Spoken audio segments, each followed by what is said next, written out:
Kom ons staan asseblief te uitspreek van die foto en ook die lofsang.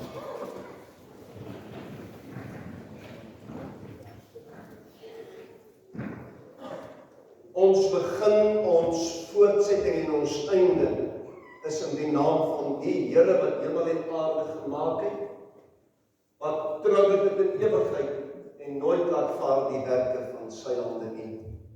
Amen. Ons lofsang, broers en susters, is Gesang 45, vers 1 en 2.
Broers en susters, deur die wet leer 'n mens wat sonde is.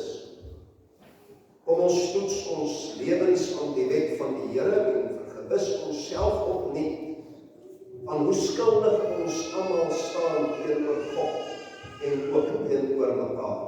Luister na die wet volgens Deuteronomium 5. Die Here het gesê: Ek is die Here jou God wat jou uit Egipte in die plek van slawerny bevry het. Jy mag naas my geen ander gode hê nie. Jy mag nie vir jou beeld of enige afbeelding maak van wat in die hemel daarbo of op die aarde hieronder of in die water onder die aarde is. Jy mag hulle nie vereer of dien, want ek, die Here jou God, is onverdeelde trou aan my. Ek reken kinders die sondes van hulle vaders toe, selfs tot in die 3de en 4de geslag van die wat my haat. Maar ek betoon my liefde tot in die 1000ste geslag van die wat my liefhet en my gebooie gehoorsaam. Jy mag die naam van die Here jou God nie misbruik, want die Here sal die een wat sy naam misbruik nie ongestraf laat bly nie. Jy moet die Sabbatdag so deurbring dat jy dit heilig hou, soos die Here jou God jou beveel het. 6 dae moet jy werk en alles doen wat jy moet, maar die 7de dag is die Sabbat van die Here jou God. Dan mag jy geen werk doen nie, nie jy of jou seun of jou dogter of jou man of vrou wat vir jou werk, of jou bees of jou donkie of enige dier van jou, of die vreemdeling by jou nie, sodat jou werksmense kan rus soos jy.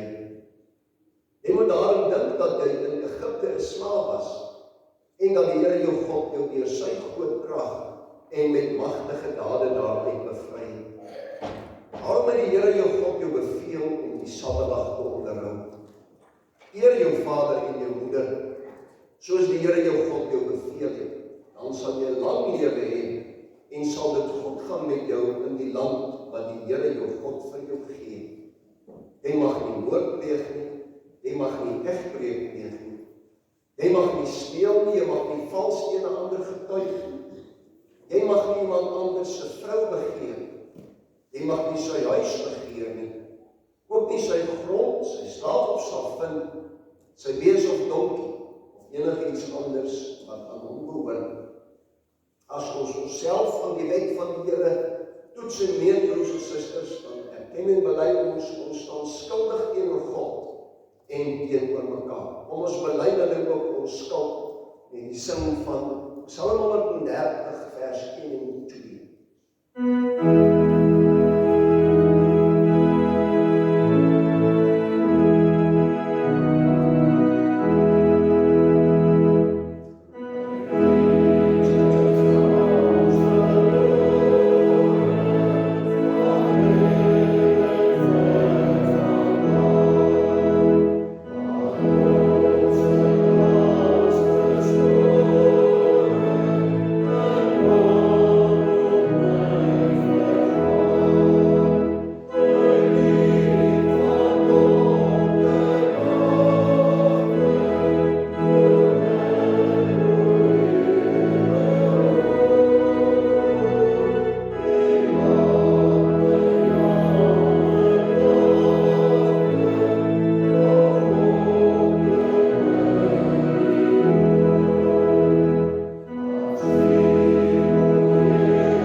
Nadat ons ons skuld bely het voor die Here, broers en susters, word die genade aan ons verkondig. In Efesiërs 2 vers 8 lees ons dan ook: Julle is inderdaad uit genade gered deur geloof. Hierdie redding kom nie uit julle self nie. Dit is 'n gawe van God. Kom ons bely dan nou ons geloof in die drie-enige God saam met die kerk van alle eeue, elkeen in sy en haar hart as volg. Ek glo in God die Vader, die Almagtige, die Skepper van die hemel en die aarde, en in Jesus Christus, sy eniggebore Seun, ons Here, wat ontvang is van die Heilige Gees, gebore is uit die Maagd Maria, wat gelei het onder Pontius Pilatus, gekruisig is, gesterf het en begrawe is en neergedaal het na die hel, wat op die derde dag weer opgestaan het uit die dode, wat opgevaar het na die hemel, en wat sit aan die regterkant van God, die Almagtige Vader, vanwaar hy sal kom om te oordeel die wat nog lewe en die wat reeds gesterf het. Ek glo in die Heilige Gees. Ek glo aan 'n heilige algemene Christelike kerk, die gemeenskap van die heiliges, die vergifnis van sondes, die opstanding van die vlees en die ewige lewe. Amen. Kom ons sing dan ook saam, broers en susters, uit Psalm 42, die tweede vers.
wat mense van mekaar sê, ja, selfs ook gelowige Christenmense,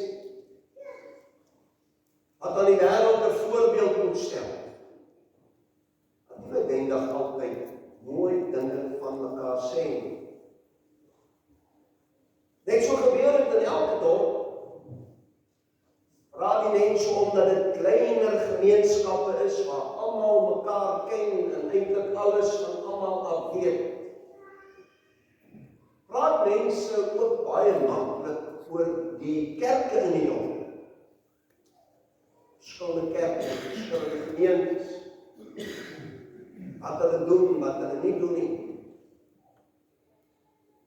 In kleiner dorpe in die besonder word daar nogal gedeeld oor die kerk of gemeente gepraat, juis omdat kerk en gemeente so sentrale rol speel in 'n kleiner gemeenskap.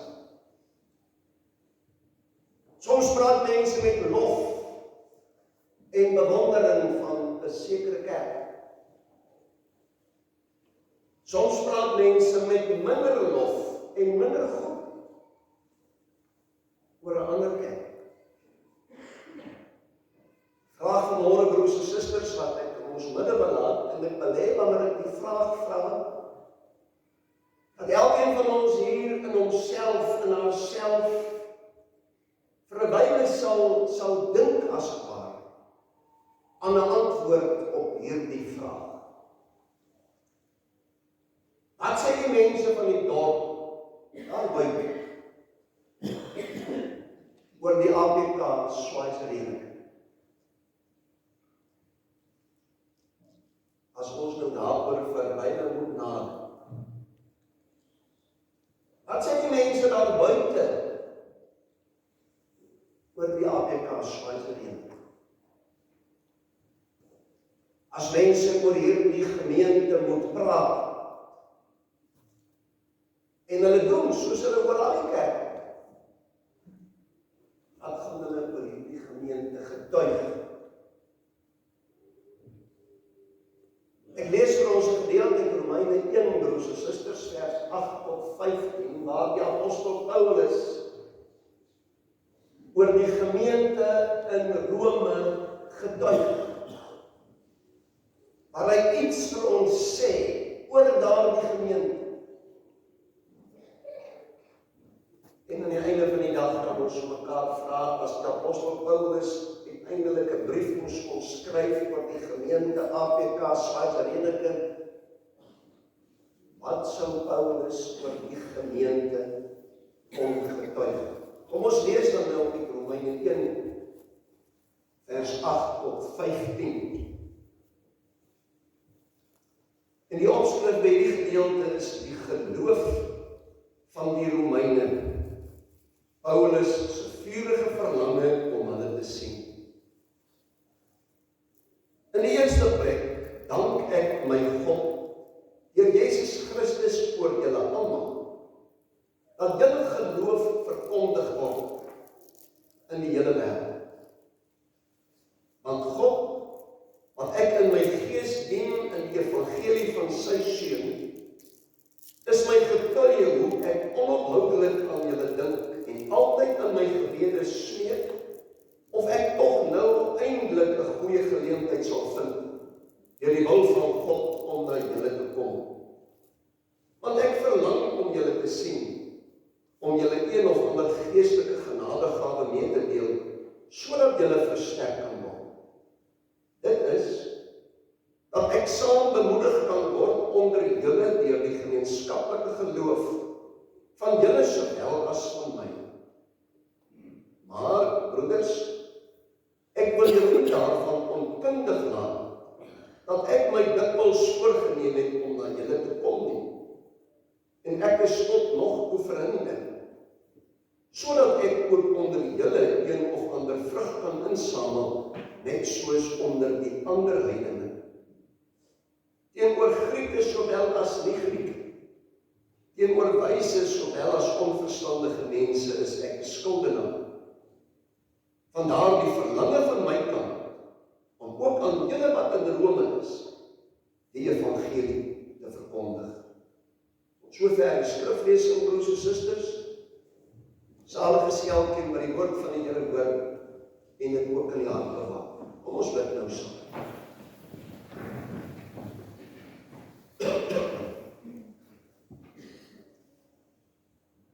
Ons Vader wat in die hemel is, Here, in hierdie oggenduur wil ons U loof en prys, omdat U die enigste ware lewende God is. Die God wat elkeen van ons se lewensasem in die neus geblaas het. Die God wat elkeen van U kinders in die honde van U hand hou, o Here, en wat ons lewens bestuur, wat oor ons lewens beskik en besluit. U is die God, Here, wat vir ons al die goeie gee, wat vir ons sorg. U is die God wat ons oproep, o Here, om in dankbaarheid voor U te lewe. Wat ons deur die bloed van U Seun Jesus Christus ook gekoop het tot U eiendom. Daarom is ons hier, o Here, omdat ons in dankbare gehoorsaamheid aan U woord beleef. Ons kom hierheen, o Vader, omdat U ons daartoe oproep. Ons kom om te hoor wat U vir ons wil sê vanuit U woord. Ons kom, Here, om gesterk te word in ons geloof, sodat ons die uitdagings van die lewe kan aanpak, Here, en sodat ons kan staande bly ten spyte van al die uitdagings en die versoekinge wat op ons pad kom. Ons bely vanoggend voor U, o Here, ons is mens. Ons is nietig, ons is klein, ons faal. Ja, Here, want waar ons as 'n geloofsgemeenskap dieselfde Here dien, waar ons in 'n geloofseenheid leef, o Vader, om hier waar U ons geplaas het, U verteenwoordigers te wees. Vir die wêreld daar buite 'n voorbeeld te stel, Here, van eensgesindheid, vrede en liefde, is dit elke maal 'n andersom, o Here. En daarom bid ons vanmôre dat U deur U woord in hierdie oggenduur tot elkeen van ons sal spreek. Aan die hand van hierdie gemeente waarvan ons gelees het, o Here, in hulle eie tyd, onder hulle eie omstandighede, gee dit ons daarin vanmôre ook 'n voorbeeld sal bring. Sodat ons as 'n gemeente wat U hier geplaas het, o Here, ook na die beste van ons vermoë so sal leef, so sal dien en werk. Wat ook goed en opbouend van ons gepraat sal kan word. Wat ons instrument is in U hande. Gemeente wat 'n verskil maak, daar waar U ons tot gemeente geroep het. Wat 'n lig is en wat sout is. Ons dank U, Here, vir al die seëninge wat ons uit U hand ontvang. Ons dank U vir die grootheid en die goedheid. Ons bid vir al die kinders, o Vader, wat bepaalde probleme ervaar. Wat oor een of ander iets ongelukkig is. Wat siek is of hartseer is. Wat bekommerd of moedeloos is.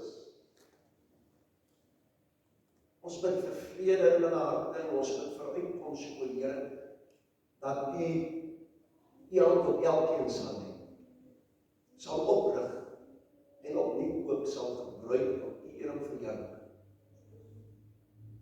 Ons bid vir die kerk, Here, oor die wêreld heen, wat in moeilike tye onder moeilike omstandighede kerk moet wees, getrou aan U woord en die waarheid daarvan. Want die moderne kerk, o Vader, is so geneig om die mens te wil verheerlik. Bloot maar te doen wat die mense tevrede stel, wat die mense wil hoor. Geef vir ons daardie opregtheid in ons harte, Here, dat ons alleen maar sal doen wat vir U reg en aanneemlik is.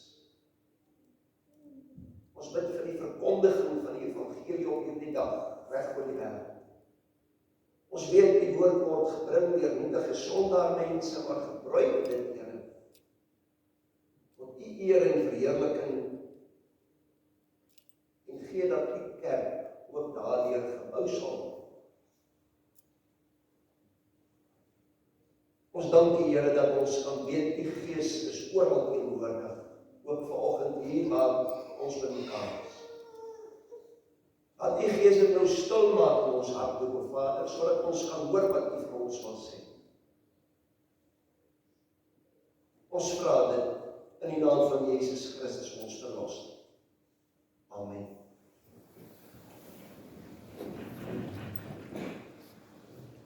Ons sing nou saam, broers en susters, Psalm 99, die tweede vers.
Nie lank nadat die Here Jesus Christus na die hemel toe opgevaar het nie. Wat weet ons van daardie gemeente? Ons weet maar eintlik dit wat ons in die woord van God raak lees oor hierdie gemeente. Ons weet van hulle dit wat die apostel Paulus onder andere vir ons hier in sy brief aan daardie gemeente in Rome meedeel. Ons weet onder andere daaruit wat Paulus sê en uit ook ander bronne, dat Paulus tot op daardie stadium wat hy hierdie brief aan die gemeente geskryf het, self nog nie die gemeente kon besoek het. Hy het sekerlik enkele individue in die gemeente geken, maar as apostel kon Paulus hulle om een of ander rede nog nie besoek. Ons weet daaruit ook dat die apostel Paulus nie daardie gemeente nie gestig het. Ons weet uit ander dele dat geen ander apostel by die stigting van daardie gemeente betrokke was. En dat op daardie stadium met Paulus die brief skryf, ook geen ander apostel al die gemeente kon besoek weens bepaalde omstandighede. Met ander woorde, uit dit alles wat ons lees, kan ons aflei, dat daardie Christelike gemeentetjie in daardie groot stad Rome tot stand gekom het, spontaan. Nie vanweë die werk van een of ander bekende apostel of groot geestelike leier nie, maar dat die gemeentetjie vanuit gewone mense, gewone gelowiges, dat die Here Jesus Christus as hulle verlosser aangeneem het, ontstaan het. Dit maak dit nogal 'n merkwaardige gemeente in daardie opsig. Hulle het nie 'n bekende apostel in hulle midde gehad nie. Hulle het nie 'n of ander bekende geestelike leier gehad nie. Hulle het aanvanklik in huisgemeentetjies tot stand gekom en uiteindelik eventueel gegroei. Sonder 'n leier, sonder 'n leraar, sonder 'n apostel, het hulle tot stand gekom en onder bittere, moeilike omstandighede as hulle 'n gemeente vir Christus. Binne in daardie groot stad Rome. Kom ons kyk vir 'n oomblik na die stad Rome in daardie tyd. Dan sal ons eintlik nog soveel meer bewondering hê vir wat daardie gemeente gedoen het. Rome was op daardie stadium, noem dit maar die hoofstad van die beskaafde wêreld. Die sentrum, die setel van die sterk, magtige Romeinse ryk. Jy ken die ou uitdrukking wat sê, alle paaie lei na Rome. Het kom daaruit na vore dat Rome juis in alle opsigte die middelpunt van gebeure was tydens die magtige Romeinse ryk. Maar wat verder in Rome gebeur het, is dat die keiser homself tot God verklaar het. En daar kom met al gehoor van die keiser aanbidding. Die keiser het homself tot God verklaar en hy wou aanbid word. En wanneer jy nie die keiser aanbid het nie, kon jy doodgemaak. Die omstandighede was verskriklik vyandig gesin. Dit was bitter moeilik om juis daar, waar die keiser die hoofman was en die God was, te verwag dat 'n Christelike gemeentetjie in daardie vyandige stad tot stand moes kom. En tog het dit. En soos ek gesê het, sonder 'n apostel, sonder een van 'n groot geestelike figuur, bekende figuur, gewone Christelike gelowiges, wat in alle verwagtinge teen die omstandighede in 'n gemeente vir Christus daar geword het. En dit terwyl hulle lewens kon verloor. Ons lees in buite Bybelse bronne en briewe van Romeinse hoofmanne wat geskryf het aan die keiser byvoorbeeld, en dan kla hy oor hierdie Christensekte, noem hy dit, wat in die geheim by mekaar kom op Sondag. En soms sê hy ook op ander aande, meestal in die nag. En ons dreig hulle sê, en ons doen alles wat ons kan, maar ons kry hulle nie dat hulle tot 'n einde kom. Inteendeel sê hy, hulle groei. En dan vra hy vir die keiser, wat maak ek met hulle? Hy het nie meer raad gehad.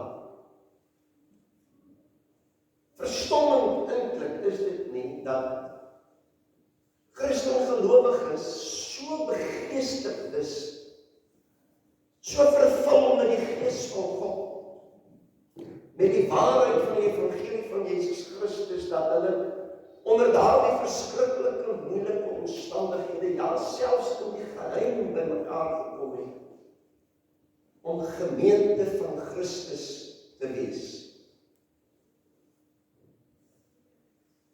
Maar buiten hierdie moeilike omstandighede waarvan ons lees en weet, lees ons van twee besondere sake, twee dinge wat die apostel Paulus in sy brief aan die Romeine aanbring. Twee dinge wat hy uitlig, wat vir ons nog meer van daardie, noem het bedreigde gemeentetjie sê, maar wat toch 'n groeiende gemeente was. Twee dinge wat vir u en vir my, en vir elke kerk en gemeente van ons tyd tot voorbeeld behoort te strek. Die eerste saak, ons lees 2 keer in die brief van die Romeine, lees ons daarvan, dat die apostel Paulus sê, die wêreld praat oor julle. 2 keer. Hy sê dit in Romeine 1 vers 8. In ander woorde, as deel van sy inleiding nog, hy begin skaars met die brief. En dan sê hy, ek dank God vir julle. Hy sê, want die hele wêreld praat oor julle geloof. Wonderlik, ongelooflik nie. 'n gemeente wat bestaan in 'n stad waar keiseraanbidding verpligtend was, waar jy doodgemaak kon word, as jy nie die keiser, nie voor die keiser buig nie. Daar's 'n gemeente, van wie die wêreld vandaan die tyd praat, oor hulle geloof, oor die krag van hulle geloof. Dis waaroor gepraat word. En dan lees ons, waar die apostel Paulus die brief afsluit, Romeine 16 vers 19, een van die laaste verse van hierdie brief, praat hy weer oor 'n stuk besonderheid in daardie gemeente wat ek nou nog na gaan verwys. Maar Paulus lig dit uit as 'n begin, as 'n inleiding. As hy oor hierdie gemeente begin praat, is die eerste ding wat hy sê, julle geloof. Almal praat oor julle geloof. En nou sê ek weer, onthou broers en susters, onthou hulle was gewoon gelowige Christenmense, nie bekendes nie leiers wat uitgestaan het, wat voorgeloop het nie apostels eers wat hulle tot op daardie stadium kon besoek nie. En tog is dit waaroor gepraat word. Deur die mense onderling, deur Rome, deur weier as net Rome. Paulus sê, oor die hele wêreld van daardie tyd, praat hulle oor julle geloof, die krag van julle geloof. Paulus prys die gemeente, maar uiteindelik gee hy al die eer aan God.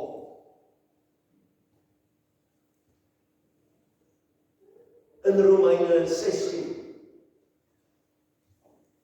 sluit Paulus die brief as het ware af, as hy daar ook sê, julle gehoorsaamheid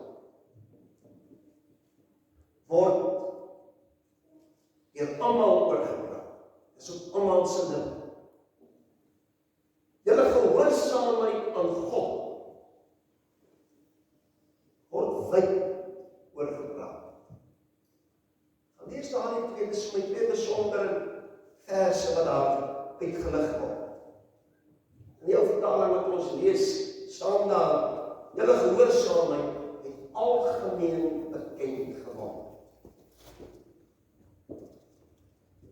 Nie net dat hulle sterk geloof gehad, maar wat by hulle uitgestaan het, was hulle gehoorsaamheid aan God se woord. Hulle het gedoen wat die Here van hulle wil hê, ten spyte van dreigende gevaar. Hulle was getroue getuies in die wêreld waar hulle gewoon het, ten spyte van dreigende gevaar.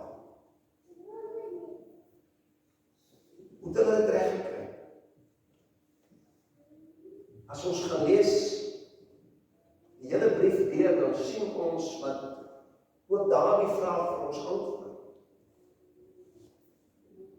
Vir hulle het dit gegaan oor God. Vir hulle het dit daaroor gegaan om 'n gemeente vir Jesus Christus te wees. Vir hulle het dit nie gegaan oor hulle self nie. Elkeen vir homself, soos wat ons elke maal hoor. Vir hulle het dit nie gegaan oor die eie ek, my idee, my dit, my dat. Vir hulle het dit gegaan daaroor om as 'n gemeente gehoorsaam te wees aan wat God van hulle vra. En dit is wat vir ons uitstaan. Wanneer mense oor hierdie gemeente in Romeine praat, hulle geloof en hulle gehoorsaamheid aan God se woord. Oor hierdie twee dinge sê Paulus praat almal. Daar word wyd oor gepraat. En as Paulus dit sê, dan is dit vir ons ook duidelik dat selfs met moontlike onderlinge verskille wat daar kon wees, nie alles bepalende was. Hulle het onderlinge verskille hanteer en het agterlig gesit. En gesamentlik in gehoorsaamheid aan God gelewe. Dis hoekom dan nie Paulus skryf. Die wêreld kyk na julle, die wêreld praat oor hoe julle onder mekaar stry en beklei nie. Ander gedeelte skryf Paulus wel vir ander gemeente daaroor en sê, pas op, sê hy, julle gaan mekaar verslind. Pas op, sê hy, julle beklei so onder mekaar, julle gaan mekaar opneem. Dis wat daar uitgestaan. Hierdie besondere gemeente in Rome sê Paulus, is julle gehoorsaamheid aan God. Omdat jy weet, omdat jy is gelowig besef, ek behoort aan die Here. Ek is dienstig van God. Dit gaan oor die wil van die Here, nie oor my wil. Daarom kon hulle in eensgesindheid en gehoorsaamheid aan God lewe. Daarom is dit hoekom die wêreld oor hulle gepraat het. Sterk geloof en hulle gehoorsaamheid. Die tweede belangrike saak wat ons uit hierdie brief kry, wat ons raak lees, in die gedeelte wat ek gelees het, vers 8 en 15, kom daar reeds iets effens daarvan na vore, wanneer die apostel Paulus verwys na die Grieke en die nie-Grieke, die Jode en die nie-Jode. Hierdie gemeente het inderdaad bestaan uit 'n verskeidenheid van kulture wil ek noem. Uit heidene, uit mense wat uit die heidendom kom en uit mense wat uit die Jodendom kom. Maar omdat Rome die middelpunt van alles was, van die ekonomie van daardie tyd en van die keiser en noem dit op, was daar meer as net Grieke en nie-Grieke, Jode en nie-Jode. Daar was 'n verskeidenheid van nasies verteenwoordig. En uit hulle almal het hierdie gemeente tot stand gekom. Paulus skryf in die res van Romeine redelik gereeld daar. En tog kon hulle, ten spyte van die Jode wat uit die Joodse kultuur en agtergrond kom, met eeuwenlange tradisies, en die heidene wat uit 'n afgode aanbiddingskultuur kom, met vreeslike ander snaakse gewoontes, kon hulle tot 'n eenheid saamgevoeg word as 'n gemeente vir Christus, wat twee dinge laat uitstaan, hulle geloof en hulle gehoorsaamheid, hulle eensgesindheid, hulle gemeente wees vir Christus, het uitgestaan. Daaroor het die wêreld gepraat. Wanneer God eerste gestel, wanneer die wil van God en dit alleen nagestreef word, sien ons in hierdie gemeente, kan mense van totaal uiteenlopende agtergrond, tog, as 'n eenheid, as 'n geloofseenheid, met dieselfde doelwit, gemeente vir Christus wees, soos wat dit behoort te wees.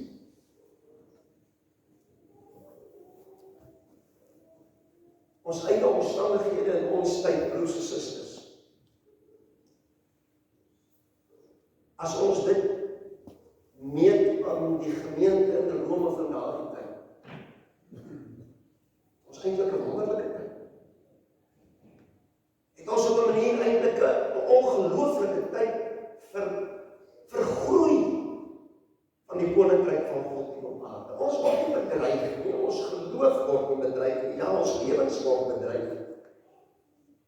Maar nie omdat ons Christene is nie, omdat ons Afrikaners is. Maar ons kan ons geloof beoefen in rus en vrede sonder vrees. Terwyl die Christene van daardie tyd in Rome is gedwing om keiseraanbidding te doen en hulle het geweier. Hulle het in die geheim vergader. Maar hulle was so 'n gemeente in die wêreld oor hulle gepraat, oor hulle geloof en oor hulle gehoorsaam en oor hulle eensgesindheid en spite van hulle agtergrondverskille. Vir die kerk in ons tyd hoor dit eintlik soveel anders te wees. Die evangelie van Jesus Christus hoort eintlik soveel makliker uitgedra te word. Soveel makliker te wees om gemeente vir Christus te wees. En tog is dit soveel anders in ons tyd. Wat sou die apostel Paulus, as hy die kerk van ons tyd geken het, en praat ek eerstens oor die kerk in die algemeen, wat sou Paulus oor ons vandag geskryf? Christen gelowiges wat sonder dat hulle gedreig word in afvalligheid leef. Christen gelowiges wat al verder en verder van God af leef. Hoekom? Want hulle wil vir hulle self leef. Ek dink so baie aan die feit van 'n sondigheid, al so baie al gepraat. Die dag van die Here